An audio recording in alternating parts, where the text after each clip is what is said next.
everyone. This is Kathy Mason from Mason Works Marketing here on Conscious Business Zone with my friend David Maria. Hi, David. How you doing? Hi, Kathy. It's lovely to be here with you again. Yeah. It's not like we haven't seen each other recently or anything. Well, what I'm excited about, this is a special session because usually we do Conscious Business Zone on Thursday, and today is Wednesday because we have Thanksgiving here in the US tomorrow. And you and I, when we were together, we talked about all the stresses that people go through, whether it's role playing or whether it's being high anxiety for Thanksgiving or just any family gathering. And so we both together thought, oh, that might be a good subject to go over. So what, for people that don't know David Maria, just so I guess I should introduce you a little bit better than this. Please. For the past year, I have been taking a class called Freedom from the Known from David. I've almost finished my fourth time through it. And what it does is David is able to, through a soul opening meditation, he is able to help you reconnect to who you really are at a core level. And the freedom is remarkable. So that's what I'm hoping we're going to be doing today, is also sharing that freedom that is possible for everyone to experience in the present moment as they really are. Okay, did I do okay? Yes, you did just fine, Kathy. Okay. So family gatherings can always, is there anything more difficult than dealing with our familial line? And not just our immediate family, but also our aunts and uncles and grandparents, et cetera, et cetera. And it doesn't matter what that gathering happens to be, especially through the holidays. There's so many holidays, and it doesn't matter how observant your family is of those particular holidays, whether your family is very religious or whether they don't observe anything at all. If you're even remotely awake, what's that quote that Ram Dass had? And I'm going to plagiarize it and probably butcher it, but it goes something like, "Oh, you think you're enlightened, huh? Go spend a couple of weeks with your family and tell me how it went." Because it's always going to be intense. Families have the ability to push every single button and trigger that we have. And it doesn't seem to matter how much you have changed. You could have spent the last 20 years completely transforming yourself into a being that is almost totally fully realized. And you go back home and all of your family sees you as the young child that you were when you're there. Yep. And that's how they perceive you. That's how they see you. They don't see or feel the change. They may feel, but most people don't. They don't feel the changes that you've gone through in order to become the person that you really are, beneath all of the refuse that everybody stacks up and forgets to take out with the garbage. And most people haven't done any kind of house cleaning on themselves, and so they see you just exactly like the young person that you were, which makes it really interesting to go back and spend time with them, because they're not, most likely they're not ready to make these kind of changes, and aren't even aware that it's possible to make those kind of changes. Right. So your great uncle Bill, who in his private life is just an absolute dork, and your Aunt Susan, who in their private life is, whoa, just what's the expression that is used now? That she might be a Karen, just antagonistic with everybody. And really and truly, the easiest way to be able to walk through it is just to surrender to it, because there doesn't seem to be anything that we can do that actually changes other people's perceptions, except to just really and truly, honestly be ourselves, be who we are. So if you're even remotely awake and aware of who you are, that's what you bring. That's what you bring to your family. Is just your presence, and see what happens. But it's definitely a learning curve. It's definitely a learning circle, because you'll find out real quick exactly where you are, or more aptly, you'll find out really quick where you're not. So basically, this is a dance, and you're dancing with them to keep that story, or if life is a play and we're all actors and actresses in the play, if you're not dancing with them with that illusion, then the dance stops, or the dance changes to a better dance, right? Or we trip and stumble and fall on our face in front of the dance floor, and everybody goes, "What happened there?"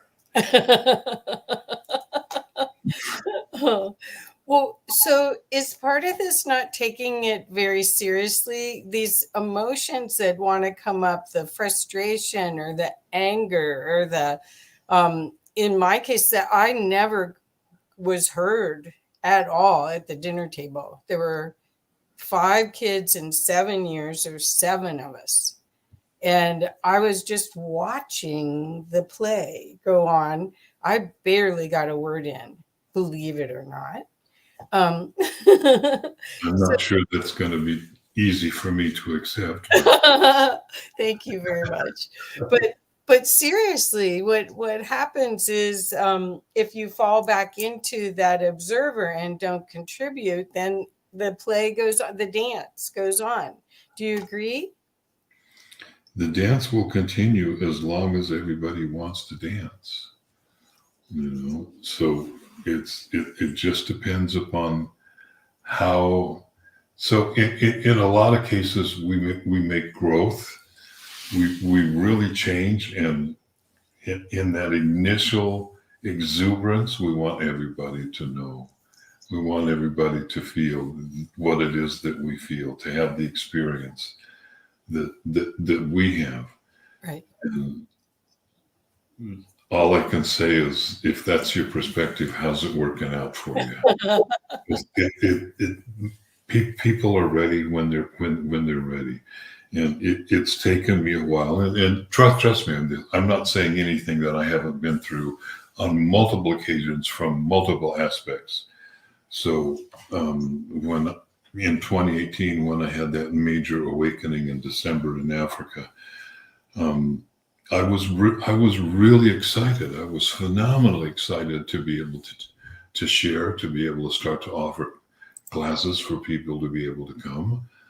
And I received some really valuable and deep advice, which is don't just resist that temptation to want to just run out there. Spend this time, because you've got a window of time here now where you can integrate. Spend that time really wisely and just work on yourself. And then the complete the completion of that was, because if you go out there now, everybody's going to see that you're just an absolute fraud, and you're just going to be another clown out dancing on the stage, out performing on the stage, and it won't take long, and you will absolutely fall flat on your face. And that was excellent advice. I took the time, actually years, to continue to work on myself, be able to clean up the things in me that were still hanging out, that were still residual. And sometimes it takes a while for them to be able to surface. And it's not like we spend all of our time digging in the compost pit looking for all of those things. But that's really good advice when it comes to our families, is that we're not necessarily out to change them. Right. Because if they're not ready, all that's going to happen is you're going to run into a wall of resistance. So it's mostly the easiest way in through this. And it's, of course, it depends upon your family. So I don't have the experience of a blood family that was really sweet and kind. Right. That's not what I grew up with. On the outside, it looked okay if you looked at it from the outside, but underneath, oh my God, it was an emotional pit of quicksand. It was just unbelievable. So there was no opportunity to change any of my family. I've got 4 siblings, 3 2 stepbrothers and a stepsister who's more like a sister, and one natural blood brother, and we're all so completely different. Yeah. That there's hardly any place where there's a point of connection between us. Right. And that was exaggerated as kids because we didn't really talk with each other. We didn't really interact with each other. Then again, from my perspective, I didn't interact with anybody because I was so ungodly shy. However, this is not about me. But as I grew older and did spend some time, I learned how to be able to balance. I learned how to be able to balance being with them as they were, and that was not an easy thing for me to do. And I don't think it's an easy thing for anybody to do. And sometimes spiritually it's really difficult. Nonetheless, it's a necessary part of the journey that we take when we fully step into our path, and begin to manifest and bring through the truth of who we really are. Because the family that we're in, no matter how dysfunctional or how wonderful it is, that's the family that we chose. Right. So right. My family is the family that I chose with air. Oh, I'm not even going to go into how weird my family really and truly was, and because weird doesn't even come close to describing it. Nonetheless, we eventually find a way to be able to walk through it. So I'm not a person that follows gurus. I don't believe in gurus. If there is a guru, it's right here. It's right in your heart. There's your teacher. But Ram Dass tells a story about one of his friends that came to India to be able to study with him and his guru, and his friend went to the guru one day just terrified that he wanted his guru to do something to stop his mother, who was Jewish, who was absolutely convinced that he had joined a cult and was coming to India to get him and drag him back home by the ear if she had to. And his guru just laughed and said, "Go meet your mother at the train station when she gets here, and whenever you see her, go up to her and do a full prostration on the ground, full body prostration. She's your mother. You wouldn't be here without her, and you need to go honor her. When you do that will begin to finally change things in your relationship." So I never had the opportunity to do that with my mother because I wasn't awake enough to be able to do that. Nonetheless, in the latter years of her time when she was here, we became really good friends. And that was a really major step to be able to happen. And that's based entirely upon my just surrendering and realizing she is who she is, and she's not going to change just because I want her to be different. She's never going to understand who I am inside me, at least not in this life. And so I finally just surrendered to this. This is who she is. And do this. Just did whatever I could do just to be able to help her life be easier. And there are always moments, and it doesn't matter who we're talking about. There are always moments when somehow the door opens, if you will, Yeah. and you're able to be heard, even if it's just for a moment. And as soon as you say it, the door slams shut again. But there's a seed that you get an opportunity to plant. So Well, this is just spending time with family is just an exercise in staying present with who we are, in discovering, are we being triggered? Oh, fabulous. Be grateful for those triggers because they show us where we still have stuff to be able to look at. what I'd like to ask though is what to do at the moment of the trigger, because there is some processing usually that's done afterwards where you go, oh, I just keep going on a spin of remembering them saying that, like, oh, you're fat, or whatever the comment is that goes straight to your heart. But you replay it. But at the time, to get out of the dance, is there a breathing technique you recommend, or Just something? just take a moment before you say anything. Just take a moment and pause. Take at least one breath, maybe two. I mean, trust me. I know how challenging it can be sometimes, and every now and then you want to just let it fly out, but that never does anything, and we both know it. All that does is then trigger them in response, and now you have a trigger loop going that's going to be even more difficult to be able to get out of. I was at a friend's house the other day, and I parked in their parking spot. And when we were done and I left, there was a next door neighbor there screaming at me that I was in her parking spot, and Ow. I had no idea what to do. And she would not stop. This person would not stop, even though I was going to my car and I was getting out. And I just let her yell. I didn't know what else to do because my yelling is only going to make more grounds for her to be able to yell. It's just going to interact with her at that level. So I just pulled myself out of it, got in the car quickly, and left. You can't do that. You're at a Thanksgiving dinner. You can't go say, you can't be so insulted that you just get up and leave, because that makes it worse. So it's just finding that center spot as much as you can, and just be the presence that you are. And sometimes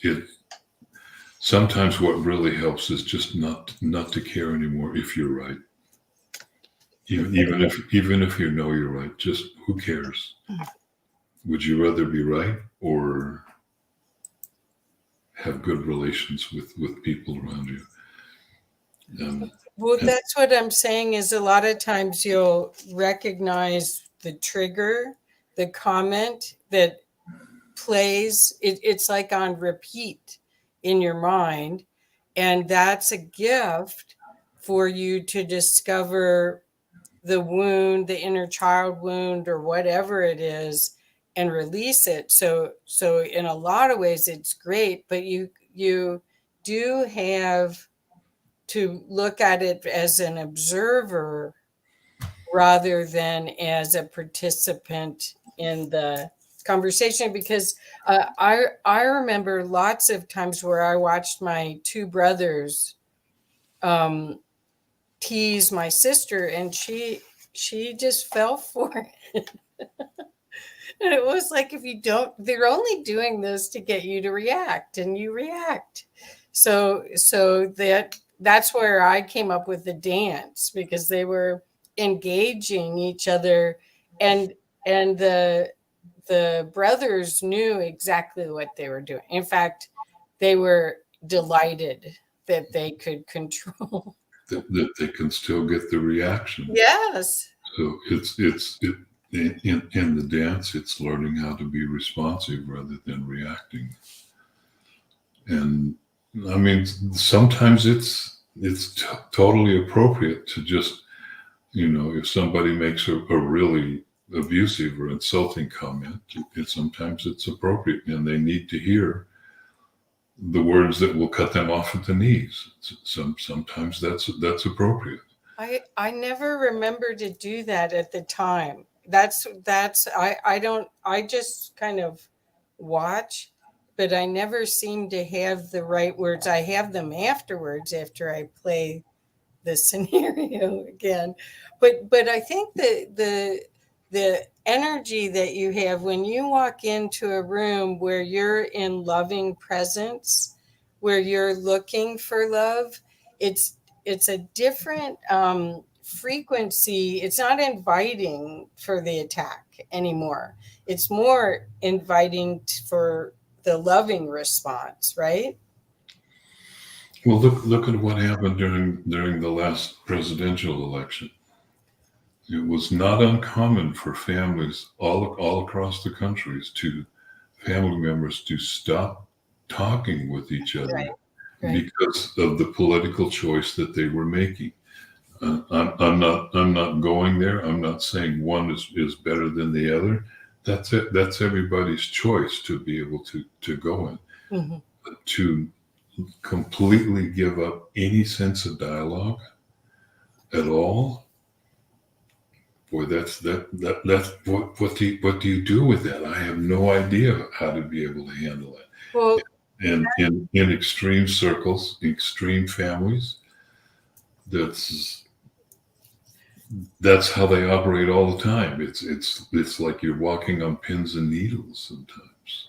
well, you're once people start labeling and breaking things into right and wrong, the polarity game, then it's really difficult to break into that, And because uh, you can't be who you are not.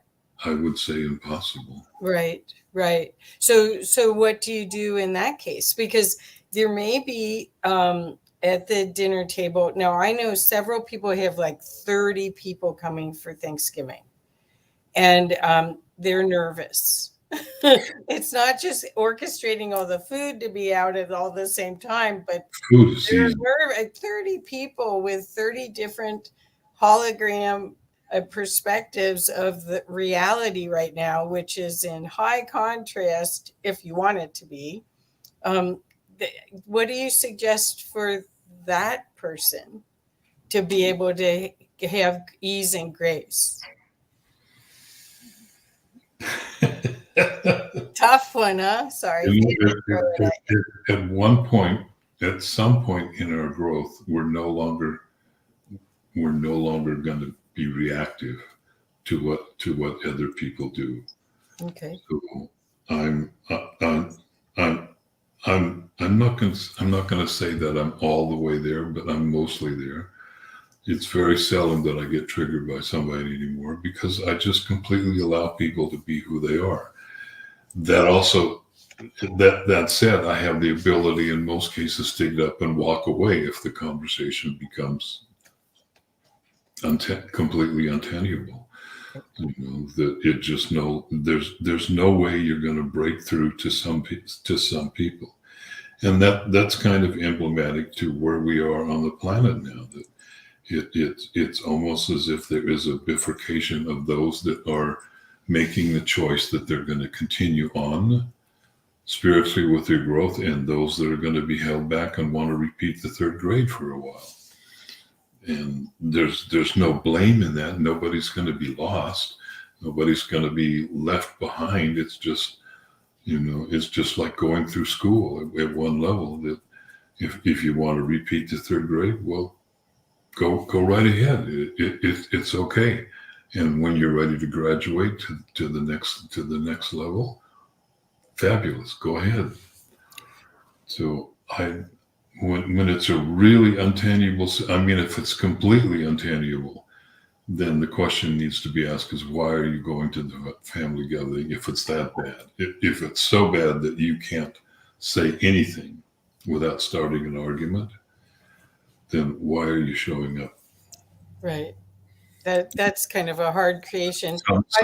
Sometimes maybe that's the solution is not to go because you're in a no-win situation. There's nothing you can do that is going to be acceptable. Well, again, I want to ask about our field of energy that we actually can extend past our 4 feet or bigger. That That we could that, that actually, that's who we are. right. So, how could we amplify that with love so that actually it would change that frequency in the room? Do you have any suggestions for that? Well, if you remember in the freedom course, I spend a whole class talking about just this, about how lower frequency energies entrain with higher frequency energies. Mhm. But one of the things that statement ignores is the strength of the energy field. So if you have 10,000 people all vibrating with one energy field and you walk into the room with a much higher frequency one, you're not going to have much impact. You will have some impact, but it's not going to change the field because it's so strong. Nonetheless, when you phrased it perfectly, Kathy, in terms of how do you energize the field with love? Well, you open your heart and you just start emanating it. You come as deep as your heart into your heart as you can, because at the very center of it, even though the heart center is very active, extremely active. Mhm. At its core, at its center, it's still. And to be able to reach that place of stillness inside of yourself and be able to hold it steady, then it sends out waves of that stillness out through your auric field. Uh-huh. It sends them out like um, concentric waves, like a pebble tossed into a pond that is still, and you get the ripple effect as it spreads out. It's going to do that. How it's received by anybody is going to be up to that, to the individual that we're talking about, because you can't force it on people. Right. You can't force them to accept it, but you can put it out there. And more importantly, you can hold your center. You can hold to your heart. And sometimes, we just smile and don't comment or agree with the other person, and as nicely as we can let it go. And each person has to decide where is the point that I'm sacrificing my integrity by letting something go.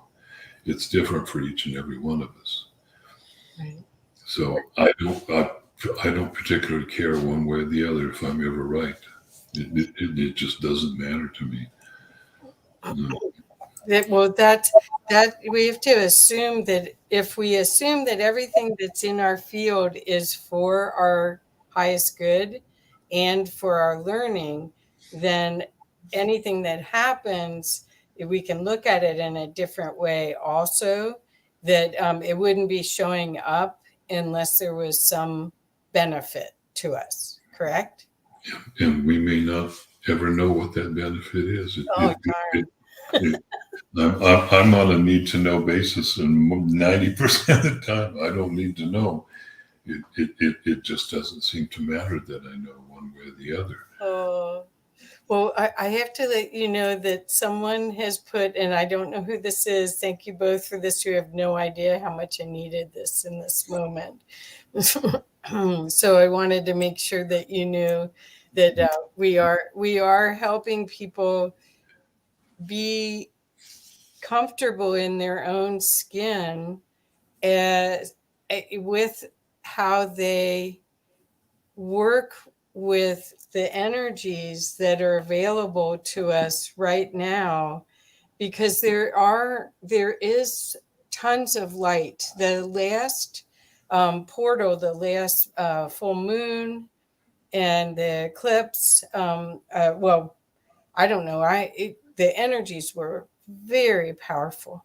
And they continue to be very powerful. Yes. So there's that wonderful quote by Sri Aurobindo from India that somebody asked him how should I treat others? Oh, And beautiful. his response was there are no others. Right. Right. Really and truly, there are no others. Everybody that we meet is a mirror reflection of ourselves. That doesn't mean that in the context of a familial setting that we are the incarnated manifestation of our aunts and uncles and brothers and sisters and parents and grandparents, etc., etc., etc. But they are us. This is the conundrum that we're all looking at right now in terms of the globe and the global consciousness. As a collective, because we all know that if you want the world to change, you have to change yourself. Right. That's the only way that change really happens, is that each one of us changes ourselves. Right.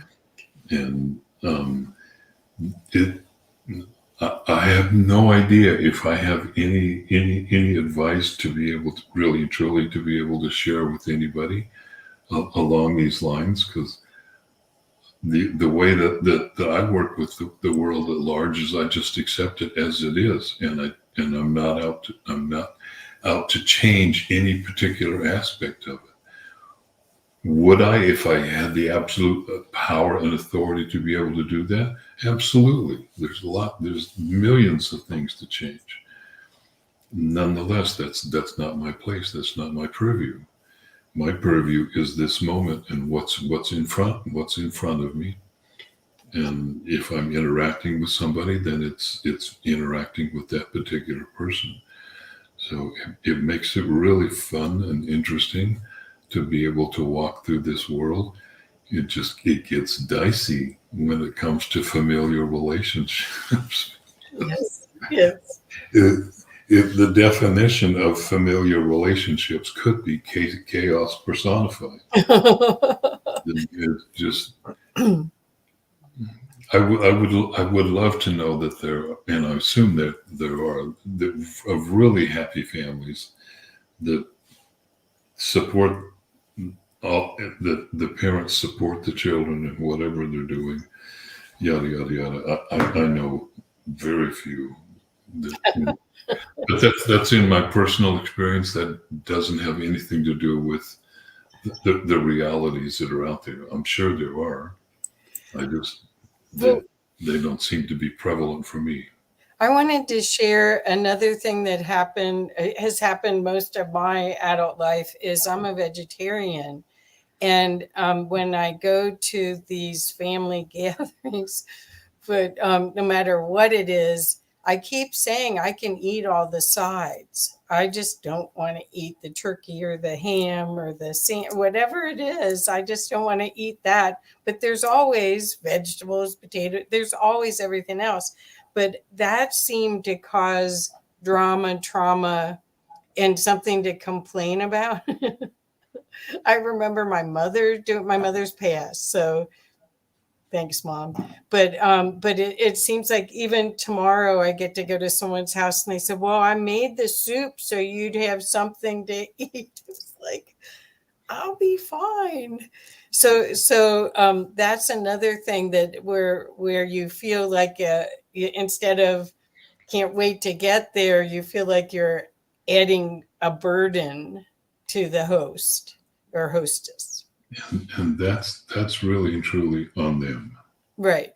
It really is, because I've done the same thing, and some people will go, "Oh, sure, no problem, Yeah. no worries," and others go, "Oh my God, how can you survive?" Very nicely, thank you. And now it becomes their life mission to, you know, and so things have changed. You know, I was vegetarian most of my life. Yeah. I did go through a change in Northern Africa, in Tunisia, in early 2018, where inside of me, I resolved being an animal that was being abused by a human and being a human that was abusing an animal. Wow. I resolved that, and it came into balance. And although for the longest time, I still was mostly vegetarian, but made the switch that as long as you are grateful Right. for the gift that you're receiving, whatever it is, then the animal's at peace. The animals know that part of what they're here for is eventually they're going to become food. They're okay with that. They're not okay with factory farming. Right. Right. No, that with not with the way that it includes the abuse that seems to be built into the food system, at least on our side. And if I'm at friends' houses now that are serving whatever they're serving, somebody is providing a gift, and so I partake of that, That's perfect. and I'm grateful for it. And you also know that after COVID, when I came back, that my body was so devastated that it was necessary that to eat foods from all of the nations. Yes. So Yes. I had a big job to be able to rebuild.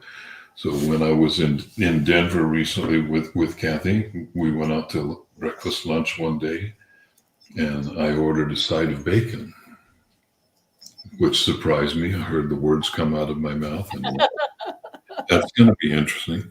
And the server brought up a side of bacon, and in a couple of seconds later, another server came up with the same side of bacon, and I said, "Oh, I get 2 servings."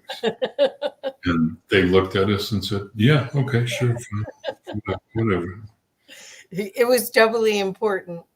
Apparently, Oh, okay. So you brought up gratitude, and I'd really like to have your take on a way for us to start this last month of the year. Basically, we're at the end of 2022, and being in gratitude, and that's what this whole holiday season is really about. Could you give us some insights in 2 ways that you suggest that we practice gratitude or that we connect to gratitude? can you be grateful for your dysfunctional family?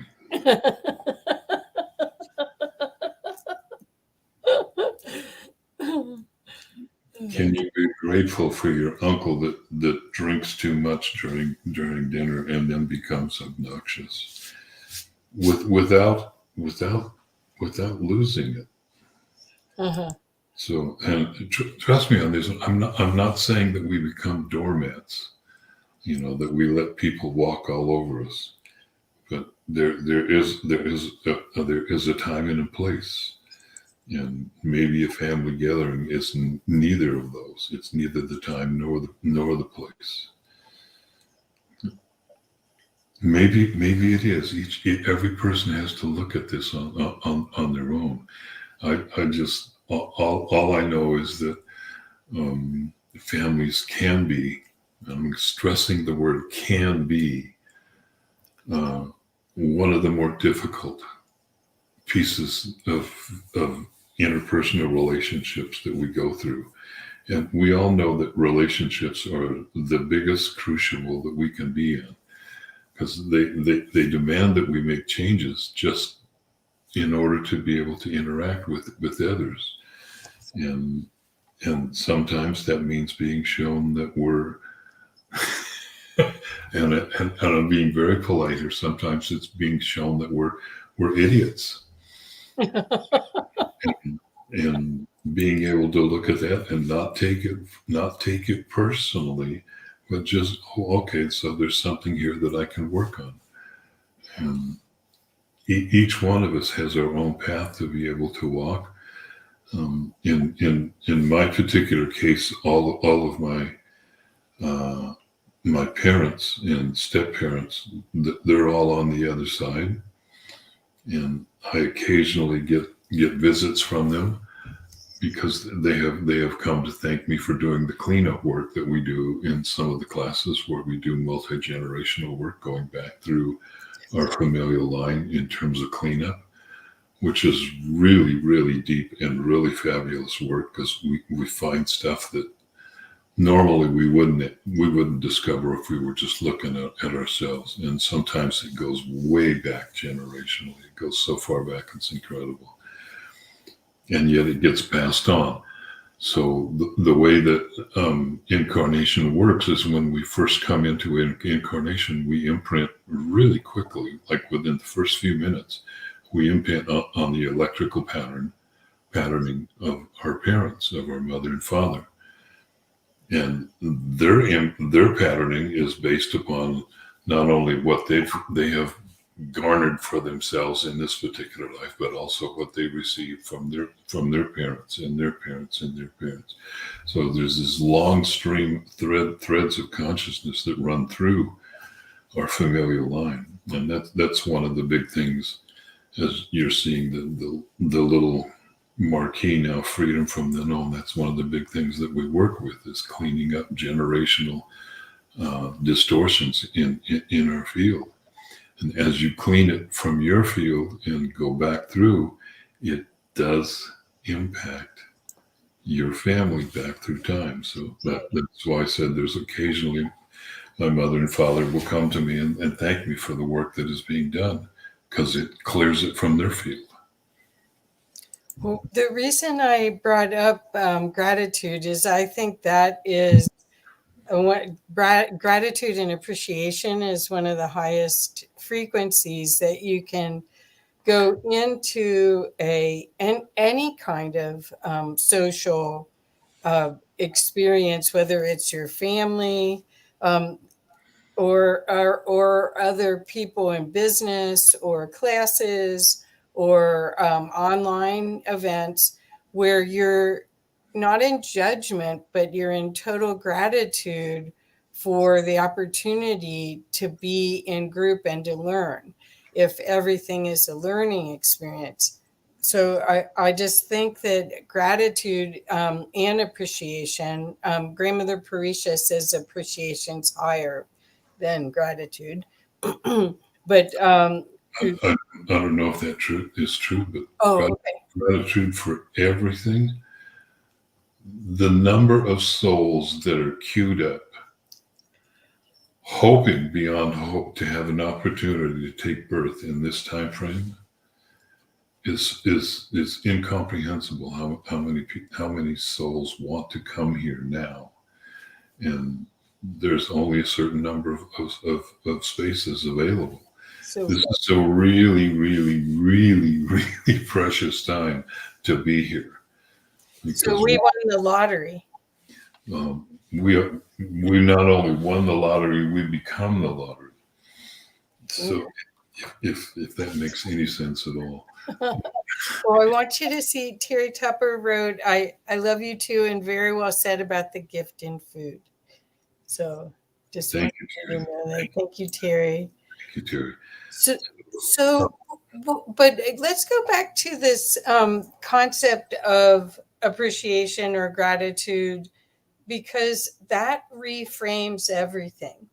If because we're talking about living in this field of unconditional love, but that's a state of being, a heart space. And what we're talking about is going into the world where people are working from this space. and we're working from this space. Is there a way to meet them? You've heard the expression on many occasions that the longest journey that we'll ever take is from the head to the heart. Right.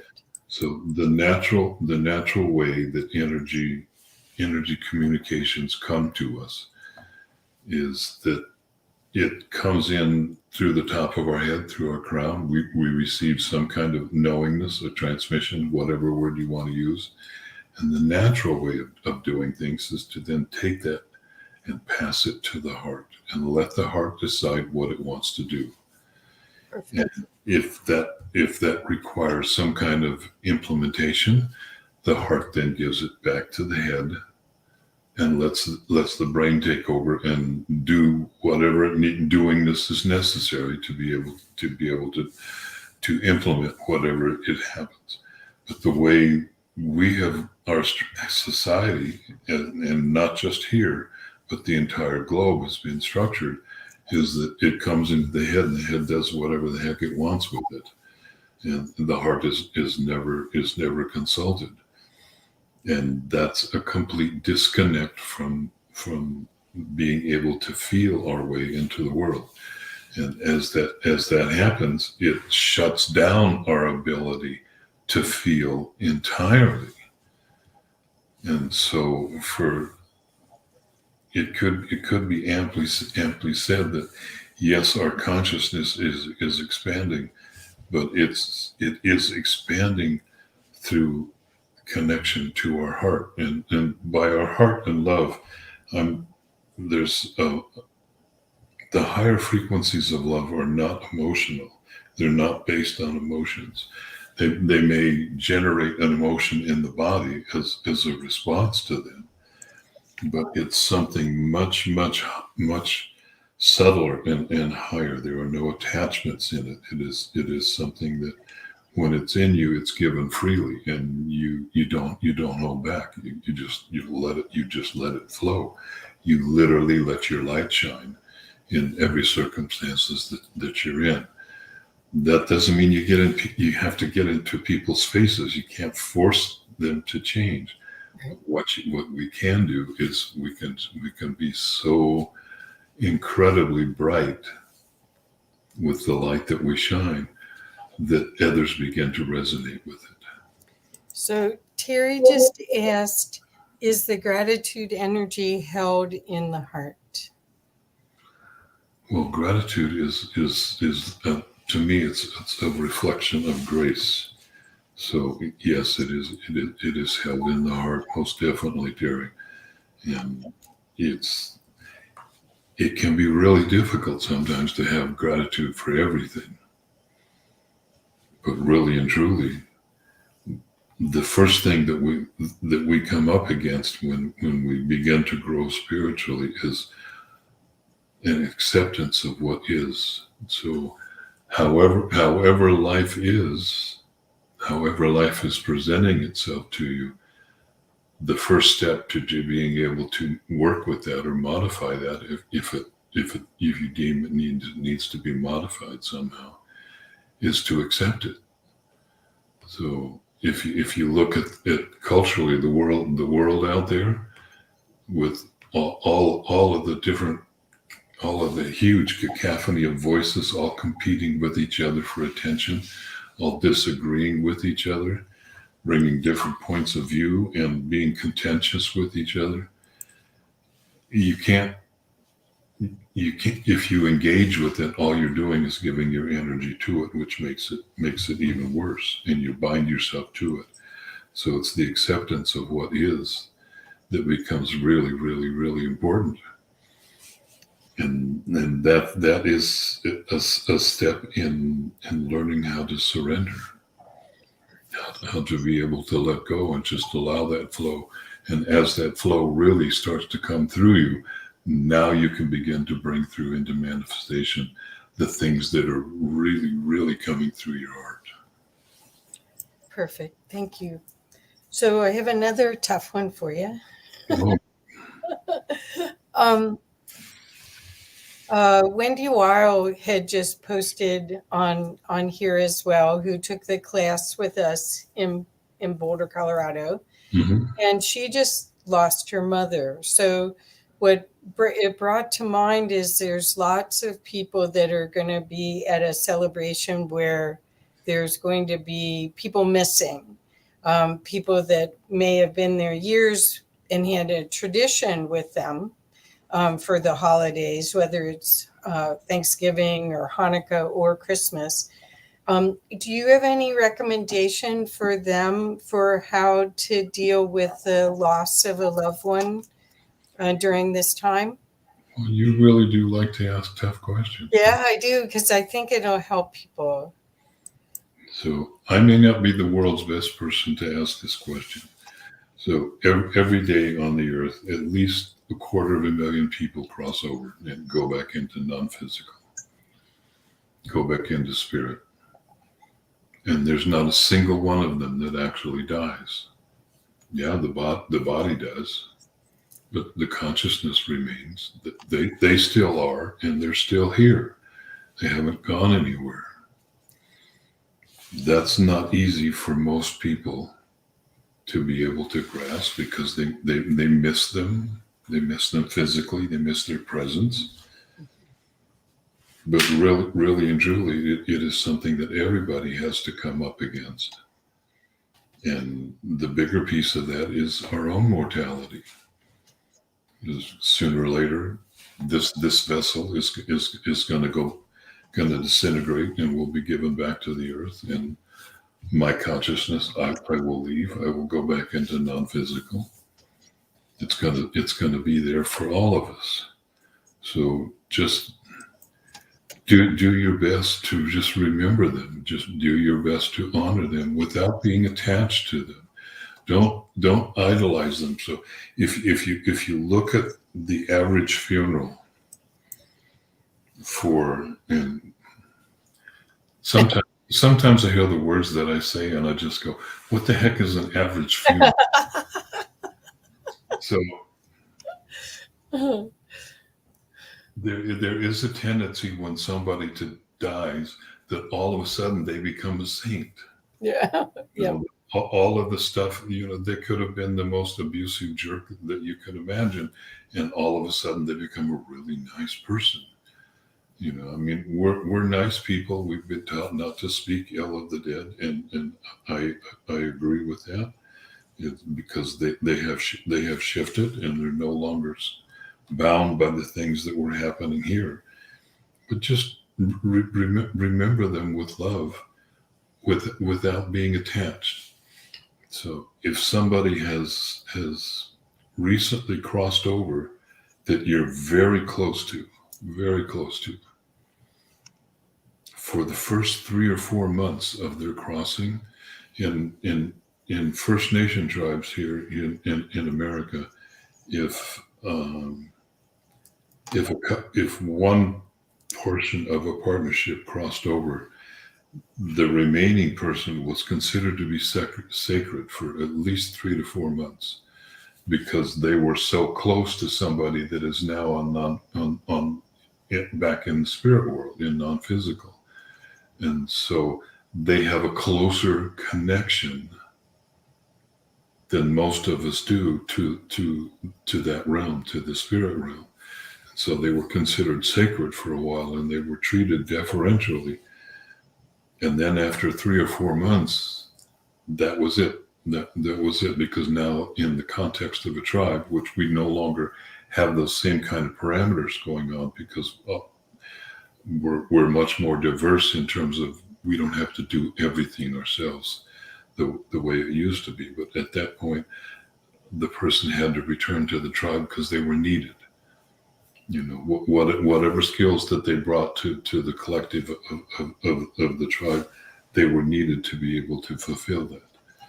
So that's a really good way of looking at it. That there is a time frame where we're allowed to grieve, and grieve fully for someone that we deeply loved and cared for, and then there's a time to just come back and be with everybody else here, because you're needed within the context of your family, whatever family means to you.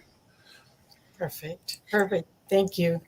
Um, I really hope that people are getting a lot of benefit and will share this information, because this is there's only a few holidays um, in in the U.S. Now, in a lot of other countries, they have holidays. It seems like every month, but in the U.S., where David and I are, there aren't that many holidays where we all get together as a family, and we've got Thanksgiving and Christmas coming up, which are the two of the major ones. You also have Easter or some of the other holidays that are in the springtime.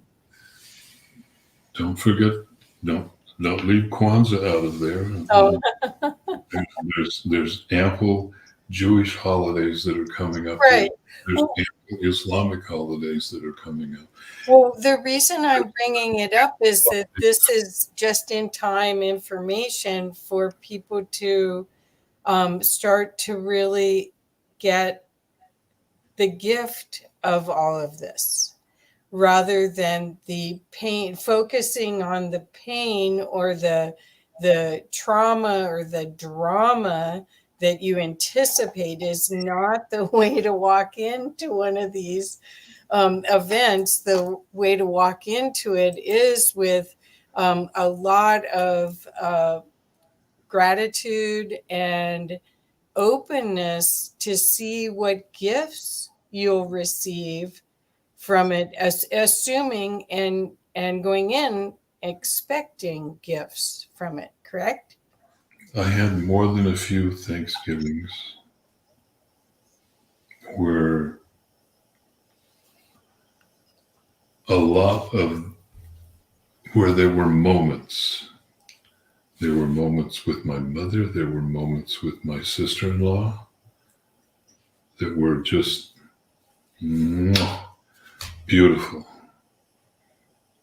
and it made the rest of the weekend was just a chaos. Just oh, please, I don't even want to talk about the weird stuff that happened.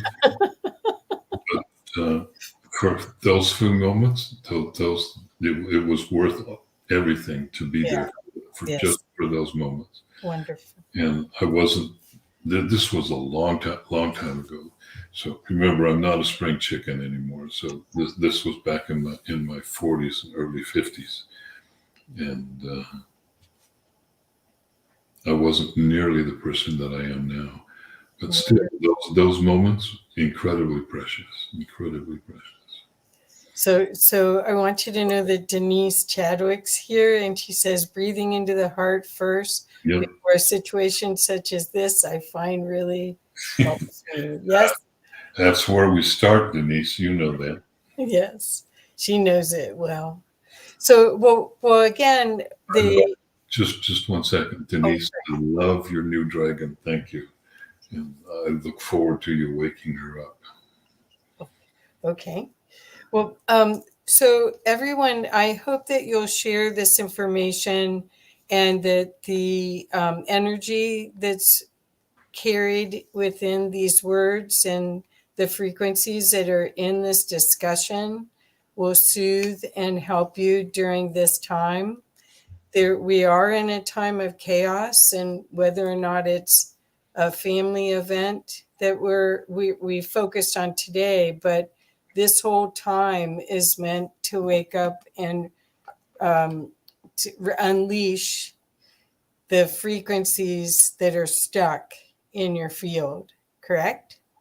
So most everybody, I'm assuming most everybody here listening and watching, or that will listen in the future, have an understanding at one level or another that all of the timelines are collapsing. That everything is coming down to this now moment. With that collapse, the foundation that most people have built their understanding of their awareness of who they are is collapsing around them.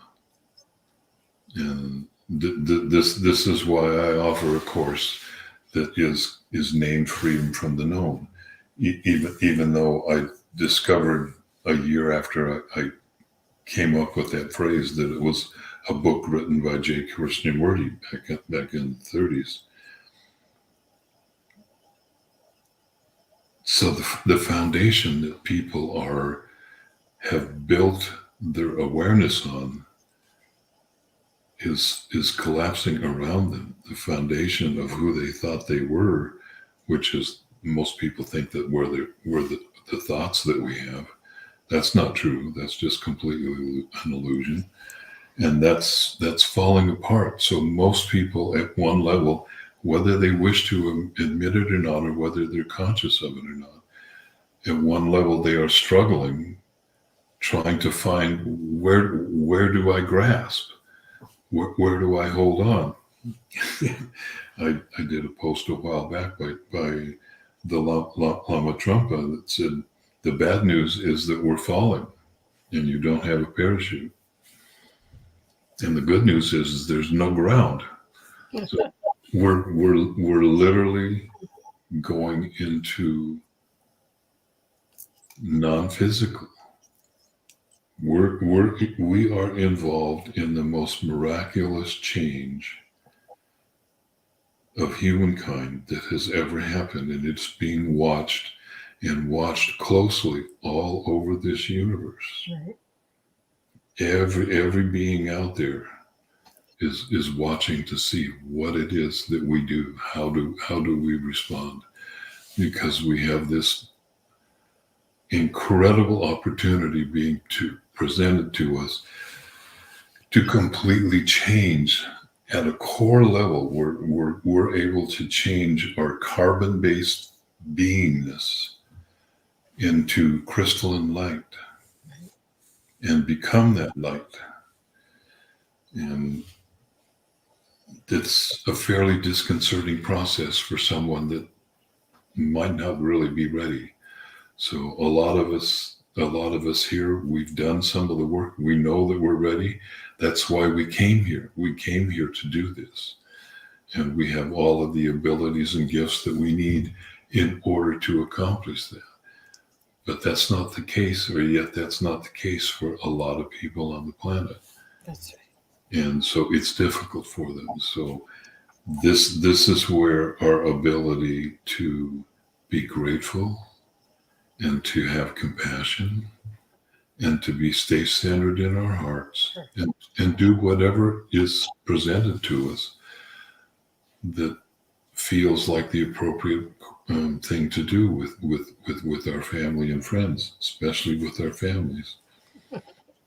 Even as difficult as it might be, this is part of the work. And because families are such an intense crucible, it makes it challenging sometimes. And I wish each and every one of you wonderful time in terms of being with your families, however you are, or through the rest of the holiday season. And I want to put. let us know how it worked out for you. Yes. And Denise wrote, I highly recommend the Freedom from the Known course.